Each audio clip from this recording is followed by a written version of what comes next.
கோழி மட்டும் ஒரு உயிர் இல்லையா? ஓனரம்மா போய் தப்பா நினைச்சிட்டமே. கோழியோட ஒரு ரக்க போனாலும் என் மனசு துக்கமாயிடுயா. நம்ம மேல இவ்வளவு பாசம் வச்சிருக்காரா? என் குடும்பத்துக்கு சோறு போடுறதே இந்த கோழிங்க தான். அது இல்ல மேடம். நிறுத்தியா?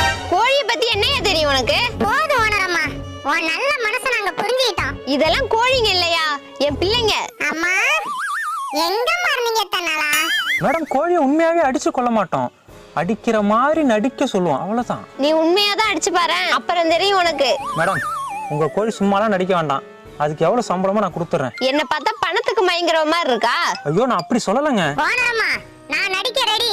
அதெல்லாம் வேண்டாம்பா, கஷ்டமா இருக்கும். கஷ்டப்பட்டாலும் பரவாயில்லம்மா, உங்களுக்கு காசு வருது இல்ல, அது போதும் எங்களுக்கு. இல்லப்பா, அவன் கொடுக்கற 500 ரூபாய்க்கு. சொல்றத கேளுங்கம்மா. சரிப்பா, அப்புறம் உங்க விருப்பம். சரிங்க மேடம், ஷூட்டிங் ஆரம்பிக்கலாமா?